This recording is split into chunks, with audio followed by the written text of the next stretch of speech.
Welcome back. In this lesson, we're going to talk about the core sleep mechanics that you need to understand in order for you to be able to sleep how you want to sleep. Now, I've boiled these down to be as simple as possible for you to understand and implement right away. So let's jump in. First is the concept of tiredness versus sleepiness. Now, tiredness is a physical sensation that can happen, after a hard workout, after a long day of work. It's when our body feels drained and it's tough to move and, we just want to relax, right? Well, this is different than what I call sleepiness. And sleepiness doesn't have anything to do with how hard you worked out or how hard you worked that day or any of those things. Sleepiness is a function of time. And once you've been awake long enough for your sleep drive to get high, your sleepiness will start to kick in. And this is the sensation of having heavy eyelids, of your head nodding forward, of you entering the very first stages of very light sleep. And it's a very distinctive feeling. And I want you to think back on the different times that you've experienced sleepiness versus physical tiredness and see if you can notice the distinctions between the two. It's slightly different for everybody, but it's key to know the difference because I don't want you to try and go to sleep unless you're actually feeling sleepiness, because that is going to be your cue. All right. You can be tired physically, but not sleepy. And so it's very important that you understand the difference between these two signals so that you have the best possible chance of falling asleep as quick as possible. All right. And sometimes you can be physically tired, but not sleepy yet. And it's very key that you wait long enough for the sleepiness to kick in order for you to be able to fall asleep fast. So just keep that in mind as we move forward. The next concept is the idea of your sleep drive and the 17-hour rule.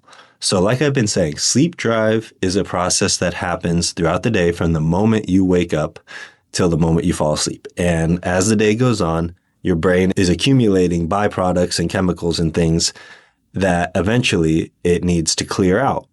And the 17-hour rule basically states that it takes about 17 hours of being awake, uninterrupted, for that sleep drive to get high enough for you to actually feel sleepiness.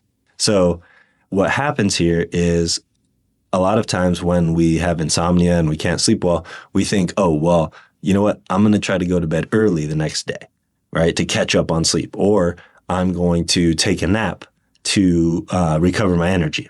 Or I'm going to sleep in and get some extra sleep. The problem is when you do that, you reset this 17-hour timer. And so what happens very typically is we do those things, sleep in, take naps, or stay up late, or go to bed early, and this disrupts the sleep drive, right? Because now we're interfering with that clean 17 hours of wakefulness. And so what happens is now we have to wait again for the cycle to run its course. So it's very important that we structure our sleep around this 17-hour rule so that it's actually working in our benefit. And we're going to talk about how to do that in the next few lessons. But just keep in mind that from the moment you wake up, this sleep drive begins to build. And after about 17 hours, it reaches a peak where it'll start to create sleepiness in your body, making sleep much easier to happen. So if you've been doing things like taking naps, waking up late, or trying to go to bed early, you may now see how you've been disrupting this sleep drive and the 17-hour rule.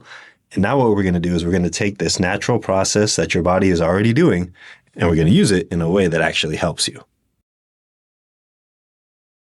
The next concept you need to understand is called the gas versus the brake model, okay?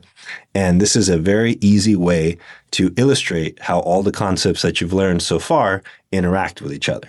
So on the right, we have what I consider the gas pedal, which is your sleep drive. And that is building and building all day long, like I said, from the moment that you wake up. And let's say you stay awake for the full 17 hours and the sleepiness has kicked in, your sleep drive is fully activated, and you go to lay down to fall asleep. Normally, you would just fall right asleep and the sleep drive would take care of everything. But what happens is there's actually a break in this system. And that break, again, is what we talked about before, the hyperarousal, which is things like stress, anxiety, worry, doubt, fear, right? These negative emotions, as we've talked about, trigger the fight or flight response, which will slam on the brakes and stop your sleep drive from doing its job, no matter how long you've been awake. So any sleep issues that you're having are either related to your sleep drive not being high enough, or you have your foot on the brake with this hyperarousal going on in your mind. So we're going to talk about how to eliminate both of those issues so that you have high quality sleep going forward for the rest of your life. And lastly, we have the sleep window. Now, this is the time which you're going to be training your body that you want to be sleeping within. And it consists of a wake-up time and a bedtime. And I'm going to teach you how to decide what your wake-up time and bedtime will be in the next lesson. But keep in mind that this sleep window is going to ultimately be the time that you're going to use and teach your body every single day, hey, this is the time frame that we are going to be sleeping in. And then outside of this sleep window, we're going to stay awake all day until the sleep window comes back around. And I'll teach you what to do when the sleep window begins and what to do when it ends so that you can keep this consistency and so that this will slowly over time retrain your nervous system exactly what you want it to do without any issues, without you having to put in any more effort. Once it's locked in, it's locked in. All right. So those are the core sleep mechanics that you need to know. And in the next lesson, we're going to talk about how to apply these mechanics so that they actually start giving you results.